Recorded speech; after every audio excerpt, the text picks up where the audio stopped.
Hello, Pastor Deborah here again, and welcome to another wonderful episode of the Love is Here podcast show, a voice of light in the darkness, the oppressed spirit. This is going to be episode number 32. Can you believe it's taken us this long to get through this wonderful deep teaching about you and humanity and our condition? But we're making it through. We have a few more episodes to do. But first, let's always open up with a quick prayer so that our hearts and minds and our ears can listen. And yes, I see you out there spiritually. I hear you listening.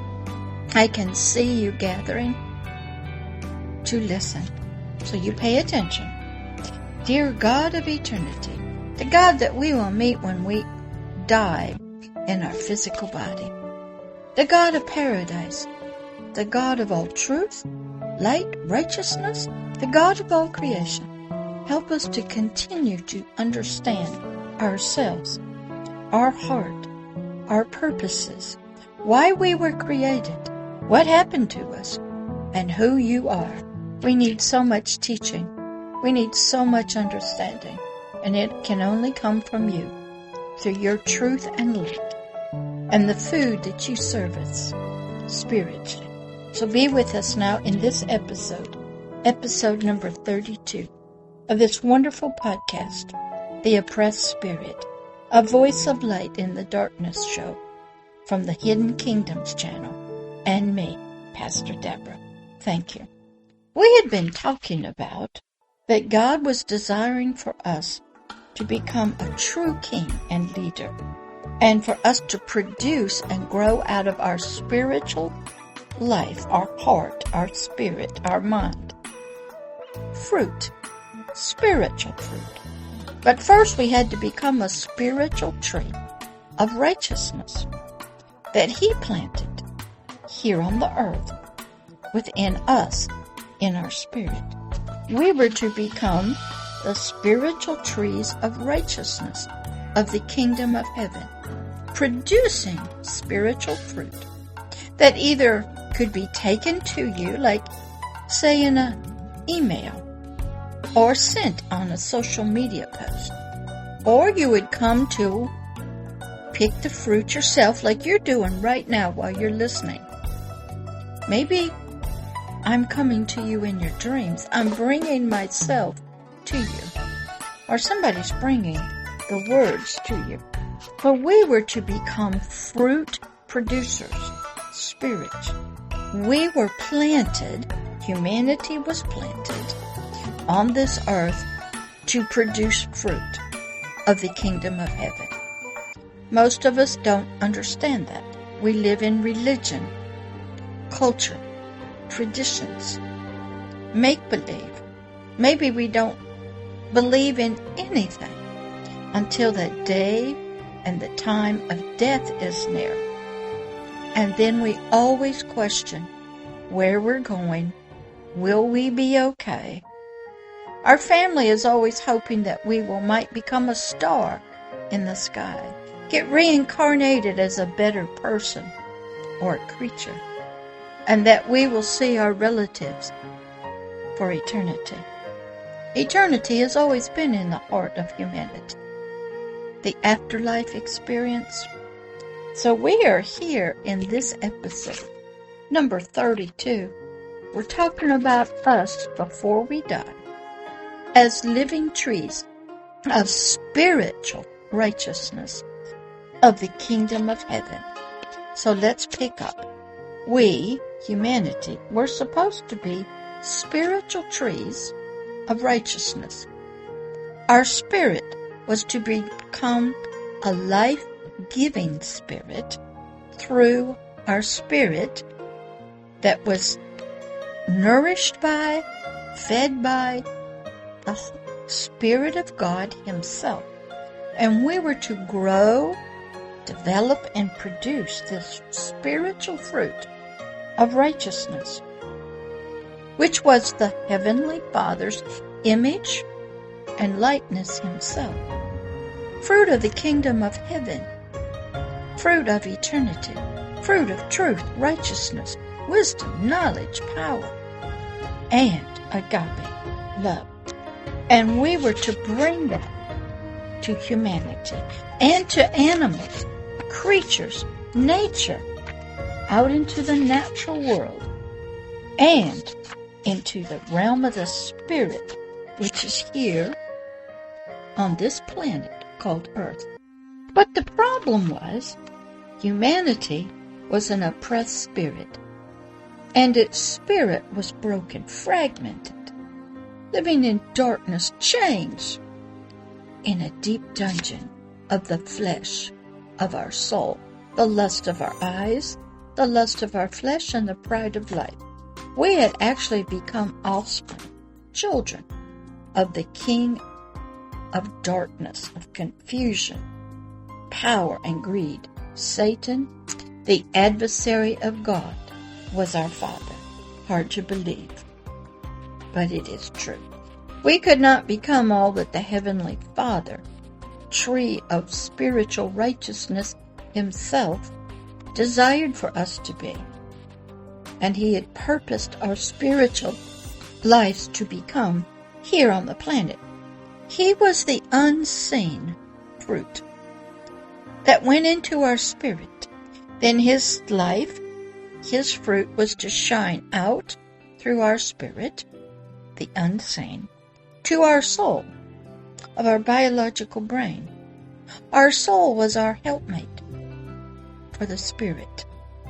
The soul then, through the physical body, would show the seen world, the natural world, all of creation, nature, wind, stars, trees, the unseen kingdom of heaven that we represented. So we're living in a seen world and an unseen world. Two worlds at once here on the planet. And it does get crowded, and it does get violent, and it does get peaceful at times. But there are two worlds, and we live in both of them. This oppressed spirit, who could not become a tree of righteousness, would have to become free, delivered, and healed if it was to be a spiritual tree of righteousness of the kingdom of heaven, producing life-giving spiritual fruit for all of humanity and nature. Our soul had to become sort of reincarnated, reborn, but first it had to die. As all of humanity knows, you cannot be reincarnated, reborn, unless you die. Humanity had the building blocks, the base, seeds of truth, but couldn't quite put it together. To become unoppressed in our spirit and soul, you must not believe what others want you to believe about yourself, that you are oppressed with a broken spirit. Most humanity, even if there's just a little thought, there's hope. Hope never left you, even with your eyes closed, with your multiple personalities, with all the fear and the terror that you experienced. There was always one little hope within you that freedom would come. A Savior would come. A mother would come. A father would come. And you would be freed and helped. And you would no longer be oppressed with a broken spirit. I had to learn that people don't come to me. They come to Him through me. So I never get prideful about anything that I do or make. And I always speak to Him. Thank you for your subscribers, your viewers. They are seeking Him. I'm just a vessel, a glass holding water. They're not coming to the glass to eat the glass, or coming to see what's in it, drink what's in it. He's in me. I'm carrying Him. So you don't get prideful about your voice, your looks, what you do. It's all about Him. They're coming to the Heavenly Father. They don't know it, though. And to His fruit that's being produced in your life, Pastor Deborah's life, from His trees and His ground and His seeds of spiritual righteousness. Many people who teach become so prideful that it's all about them. Their voice, their looks, their attitude, their great websites, all that they've learned. I had to learn it's not about me. They need Him, the Father of all righteousness. They need to be reconnected back to Him. I am a minister of His. He is in me, and I am in Him. We are one. But He talks through me, as He does many times, so that you can hear Him. He might do it this way. Hello, this is your Father talking to you. Yes, I'm fine. And how are you? He will talk to me to reach you. People confuse our fans, followers, supporters, subscribers, as them loving you. That's not what it's supposed to be. You carry a gift for them. You are sort of like just the eunuch, the voice of God. You're the minister doing His will for the people. Go study ancient Chinese historical dramas. Understand how a king works in a true kingdom or an empire.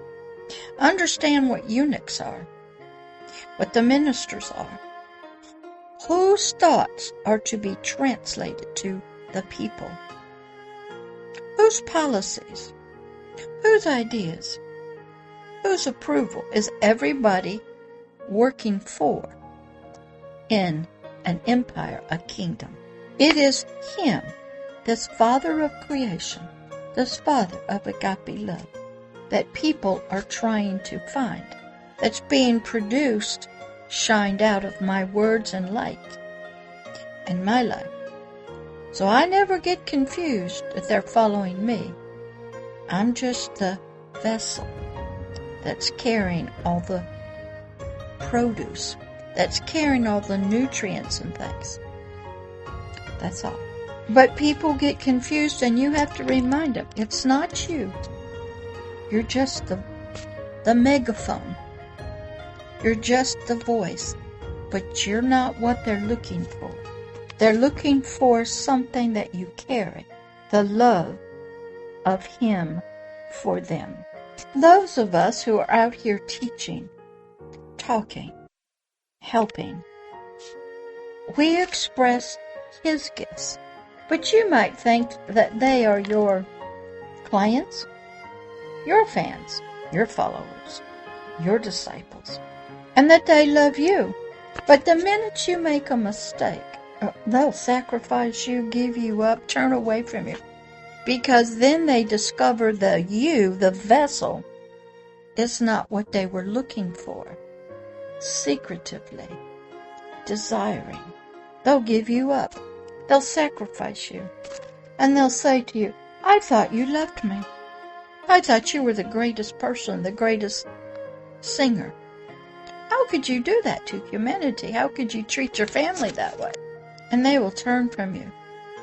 We are just a vessel for Him to reach you, the oppressed spirit.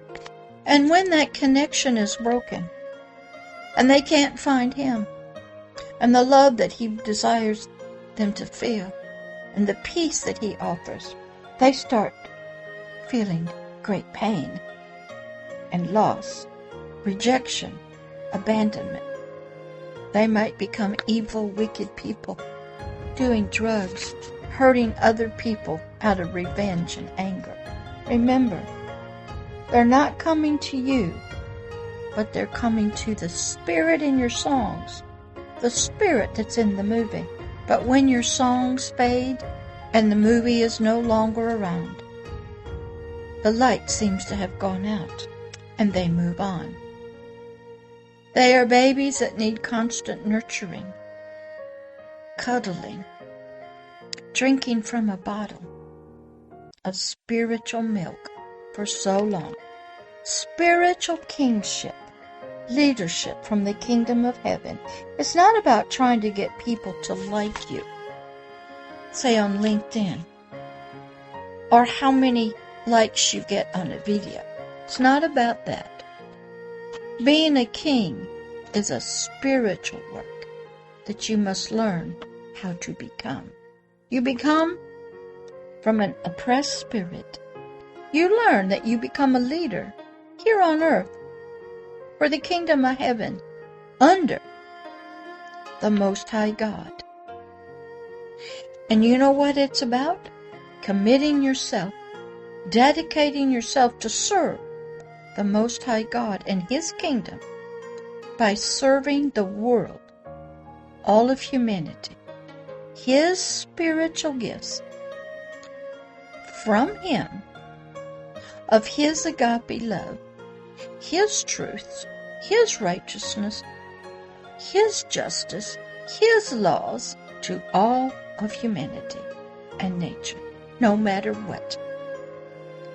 And you're to serve, produce His fruits of spiritual righteousness, of His Majesty's dignity, honor, glory, holiness, purity, justice, judgment, love, joy, peace, with no impure motives. Remember, the world is not coming to you, to your personality, your looks, your clothes, but they are being spiritually drawn to Him, the wonderful, majestic ruler that has spiritual fruits of agape love that He desires to give to them through your life. You are to become a tree of spiritual righteousness, bearing spiritual living fruit for others. Most people do not look at the tree unless it's full of fruit, but they've come to pick the fruit to get nourished. You're a tree that is to be producing spiritual fruit for the deliverance, the healing, and the freedom of humanity as an oppressed spirit. All right, we'll end there today in this episode, and we'll pick up next time, and we'll continue talking about us as trees of righteousness, us as oppressed spirits who need a lot of help from this God that we don't really know much about. All right, I'll talk to you next time. Bye-bye.